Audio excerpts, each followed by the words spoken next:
नमस्कार। मुसलमान से खतरा या मुसलमानों को खतरा, ये कोई रोमांटिक फील कराने वाली टाइटल तो है नहीं।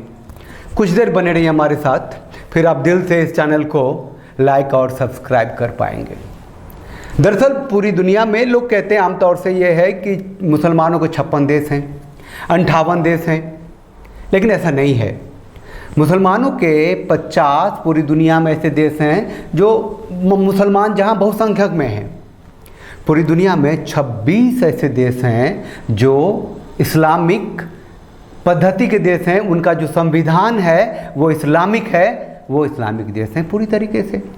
दुनिया में 30 ऐसे देश हैं जहां मुसलमानों की आबादी 90% या इससे ऊपर की है। पूरी दुनिया में मुसलमानों की जो आबादी है 24.1% की है। इस हिसाब से आप ये कह सकते हैं कि हर चौथा आदमी जो है वो मुसलमान है। ये 2020 में क्या डाटा की बात कर रहा हूँ मैं, उसके हिसाब से जो ईसाई हैं पूरी दुनिया में 31.11% हैं। थोड़ा बहुत आगे कर दें तो इस हिसाब से लगभग हर तीसरा आदमी जो है वो ईसाई है। पूरी दुनिया में हिंदुओं की आबादी जो है 15% की है, 15 छक्के 90, यानी कि करीब हर 7वां आदमी जो है वो हिंदू है पूरी दुनिया में। बौद्धों की आबादी 5.06% बुद्ध की आबादी है, और इस हिसाब से करीब जो हर 20वां आदमी जो है वो बौद्ध है। लेकिन इस आबादी में एक बहुत बड़ी आबादी है एग्नोस्टिक की, एथियस्ट की, नॉन रिलीजियस की, मुल्हिदों की। जनाब, ये जो एथिस्ट हैं, ये जो नॉन रिलीजियस हैं, ये जो तथाकथित सेकुलर हैं, इनकी आबादी 15% है पूरी दुनिया में। और आने वाले दिनों में जो दुनिया की बनावट है उसमें ये बहुत बड़ा फेरबदल कर सकते हैं।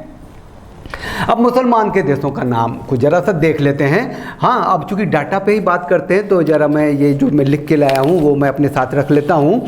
कुछ शीर्ष के जो इस्लामिक देश हैं, मैं शीर्ष का इसलिए कह रहा हूँ कि देश तो भारत भी है जहाँ मुसलमान बहुत हैं, इंडोनेशिया सबसे ज़्यादा आबादी है, पाकिस्तान है वहाँ मुसलमानों की बहुत आबादी है, अफ़गानिस्तान है, इधर जो है बांग्लादेश है यहाँ मुसलमानों की बहुत बड़ी आबादी है। लेकिन जो शीर्ष के हम मुस्लिम देश कहते हैं, इसका मतलब वो उन देशों की बात करते हैं, अरब देशों की बात करते हैं जहाँ की हज करने जाते हैं, जहाँ की नबी की खुशबू है जिन देशों में, उसकी बात करते हैं।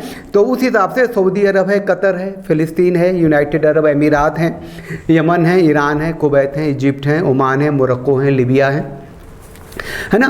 तो जाहिर है कि यहाँ की आबादी जो है उतनी बड़ी नहीं है, लेकिन ये मुसलमानों के देश माने जाते हैं, ऊंची निगाह से देखे जाते हैं, पाक निगाह से देखते हैं ये मुसलमान जहाँ भी कई देश में हैं, है ना। तो सऊदी अरब की आबादी जो है मात्र 3.5 करोड़ है, और यहाँ 85% जो है सुन्नी है, 15% शिया मुसलमान है। यमन की आबादी करीब 3 करोड़ है, और यहाँ 53% सुन्नी है, 45% शिया हैं, और ये बड़ा ही खतरनाक रेशियो है शिया और सुन्नी का यमन में, जिसके वजह से वहाँ हौथिस करके एक संस्था है जो शिया Islamic political and arm movement चलाती है। जनाब, यमन का जो पूरा नॉर्दर्न पार्ट है उस पर इसका कब्जा है। कहते हैं ना बड़ा खतरनाक देश है, डरते हैं क्या, कहाँ रहोगे, यमन में रहोगे जाके, अगर हिंदुस्तान से डर लगता है तो। लोग कहते हैं ना, यूनाइटेड अरब अमीरात, एक डाटा देता हूँ, दिमाग खुल जाएगा आपका कि मैं क्या कहने वाला हूँ। अब सुनिए, यहाँ जो यूनाइटेड अरब अमीरात की जो सिटीजन है, नागरिक हैं, जो रहने वाले हैं, सिर्फ 20% हैं। यानी यूनाइटेड अरब अमीरात की जो अपनी नागरिकता है, जो वहाँ के अपने लोग हैं, वो सिर्फ 20% लोग हैं। इसका मतलब है कि 80% लोग बाहर के हैं जो यूनाइटेड अरब अमीरात में हैं। जाहिर है वो कारोबारी होंगे, रोजगार की तलाश में ही वहाँ गए होंगे। और यहाँ भी शिया और सुन्नी में जो है 85% सुन्नी हैं और 15% यहाँ शिया हैं, और ये ठीक ठाक सा रेशियो माना जाता है आराम के लिए, जहाँ की कोई खतरा नहीं आती है। नॉलेज के लिए डाटा नहीं दे रहा मैं, नतीजे पर पहुँचने के लिए डाटा सुना रहा हूँ। देखिए, ओमान की बात करें, वहाँ 46 लाख ओमान में 46 लाख के करीब लोग हैं और लगभग आधी आबादी जो है यहाँ की जो नागरिक है वो बाहर की है। यहाँ थोड़े से सुन्नी है। अब मुसलमानों का एक तीसरा सेक्ट है इबादी, IBADHI, वो यहाँ बहुमत में है। मस्कट इसकी राजधानी है, सब जानते हैं, हम बहुत ही कारोबारी वाला शहर है। कतर देश जो है इसकी आबादी सिर्फ 27 लाख है और यहाँ के जो सिटीजन है सिर्फ 12% लोग ही कतर के सिटीजन हैं। इसका मतलब है कि 88% लोग कतर में दुनिया के बाहरी देशों के हैं जो वहाँ कारोबार करते हैं, नौकरी करते हैं, रोजगार पाते हैं। जिस तरीके से भी वहाँ है उस पर बात करेंगे। एक छोटा सा और डाटा देख लेते हैं। ये जो ईरान की आबादी है 8 करोड़ 40 लाख, ये शिया मुसलमानों का देश है और 99.5%, 99.5% जो है ईरान मुसलमानों की आबादी वाला देश है। लेकिन 2020 में गम्मान GAMMAN गम्मान ने ऑनलाइन सर्वे किया था। मैं इसीलिए बोल रहा हूँ इस तरीके से कि आप लोग गूगल पे जाके चेक कर सकते हैं। इस गम्मान ने जो सर्वे किया था ऑनलाइन, उस पर जो डाटा दिया है आपका माथा घूम जाएगा, सिर चकरा जाएगा। आपको इस पर ज़रूर ध्यान देना चाहिए। उसने कहा कि ये जो 1979 में आयतुल्लाह खुमैनी के नेतृत्व में जो इस्लामिक रिवॉल्यूशन हुआ था उसके 30 साल बाद जो ईरान में परिवर्तन आया उसका डाटा देखिए। ईरान जो खुद को शिया मुसलमानों का देश कहता है, वहाँ सिर्फ 32.2% ऐसे लोग हैं जो खुद को शिया मुसलमान कहते हैं, सीना ठोक के। जी हाँ, कोई धर्म मैं नहीं मानता, ऐसा कहने वाले 22.2% लोग हैं। खुद को नास्तिक एथिस्ट कहने वाले 8.8% लोग हैं ईरान में। खुद को सुन्नी मुसलमान कहने वाले 5% लोग हैं। इसके अलावा जो मिस्टिक हैं, ह्यूमनिस्ट हैं, क्रिश्चियन हैं, बहाई हैं और गिनती के 23 लोग भी हैं। अब ज़रा ये जो डाटा दिया आपको उसका एनालिसिस कर लेते हैं कि 99.5% मुसलमानों के देश में सीना ठोक कर शिया या सुन्नी मुसलमान कहने वाले सिर्फ 38% लोग हैं। इस्लामिक रेवोल्यूशन के 30 सालों में इस्लाम यहाँ कितना मजबूत हुआ आप बहस करना चाहें तो कर सकते हैं। नबी के देश और इसके आसपास के देश जैसे कतर और सऊदी अरब में 88%, 80% लोग बाहर के हैं। अबू धाबी में तो मंदिर भी बन रहा है। जनाब, ये लोग आगे जो 20 साल क्या होगा वो सोच के अपना सिस्टम बना रहे हैं। वो ये सोच रहे हैं कि जब दुनिया के पास तेल का अल्टरनेट होगा तो उनकी स्थिति क्या होगी, वो किस तरीके से पूरी दुनिया के साथ कोऑपरेशन करके स्टैंड कर पाएंगे, अपनी इकोनॉमी को ठीक रख पाएंगे। व्यापार की तरफ उनका दिमाग चला गया है, रिश्तों की तरफ उनका दिमाग चला गया है और सो कॉल्ड जो कट्टर इस्लाम है, जो उस किताब की बातों पर या एक प्रैक्टिस पर कि पूरी दुनिया में एक दिन इस्लाम होगा और आखिरी आदमी तक जब तक मुसलमान नहीं होगा इस्लाम पूरा नहीं होगा, और उसके लिए उससे बहुत ही अलग हो गए हैं। ये आपको मैं बता दूं कि प्रिंस सलमान ने तो यहाँ तक कर लिया है कि जो आने वाली नस्लें हैं वो नफ़रत की बुनियाद पे बड़े ना हों।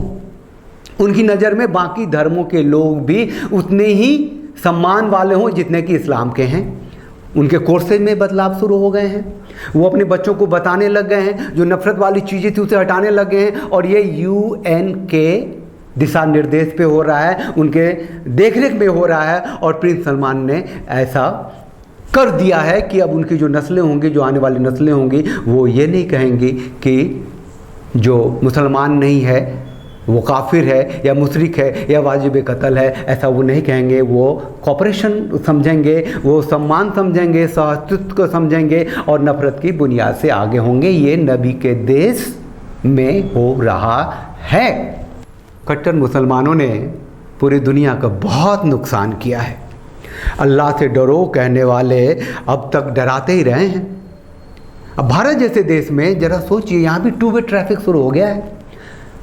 जो डरते रहे मेजॉरिटी में रह के भी अब उन्होंने स्टैंड लेना शुरू कर दिया, उन्होंने बोलना शुरू कर दिया है, उन्होंने कहना शुरू कर दिया है कि भाई तो तेरे धर्म के हिसाब से, तेरे मजहब के हिसाब से हम हिंदू हैं, हम मुशरिक हैं या हम काफिर हैं तो वाजिब कत्ल। ऐसा हो नहीं सकता, कोई धर्म ऐसा कह नहीं सकता। तुम कहते हो तो तुम कट्टरवादिता हो, तुम आतंक फैला रहे हो, तुम राष्ट्र के विरोध में बात कर रहे हो। ये टू वे ट्रैफिक शुरू हो गया है। लोग अब उदाहरण देने लगे हैं कि पाकिस्तान में जब बंटवारा हुआ था तो 22% आबादी थी गैर मुस्लिमों की, अब सिर्फ 2% कैसे रह गई।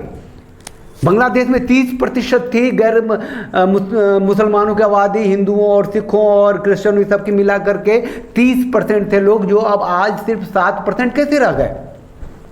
ये कट्टरवादी क्यों?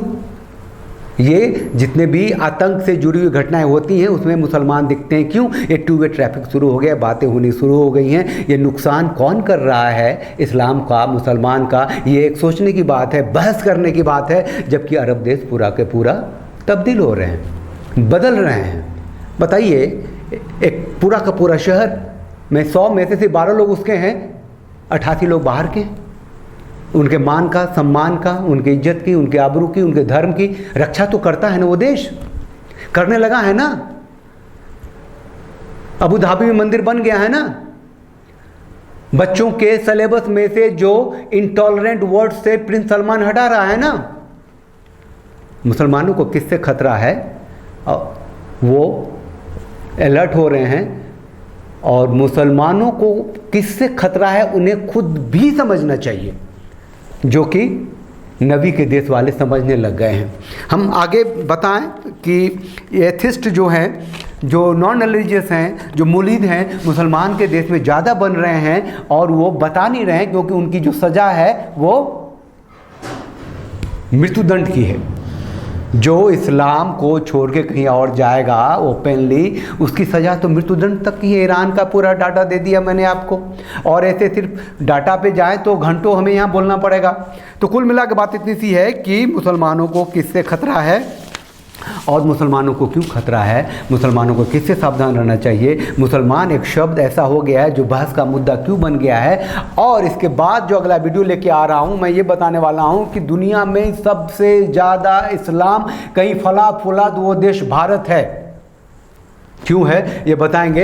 अब चैनल को लाइक कीजिए, शेयर कीजिए, सब्सक्राइब कीजिए। डाटा ओरिएंटेड बातें लेके आता रहूँगा, और अगर आप लाइक करेंगे, शेयर करेंगे, सब्सक्राइब करेंगे, अपनी प्रतिक्रिया देंगे तो करते रहेंगे। जो ज़रूरी चीज़ें हैं आप तक पहुँचाते रहेंगे। तभी हमारे साथ बोलिए वंदे मातरम, भारत माता की जय, जय भारत।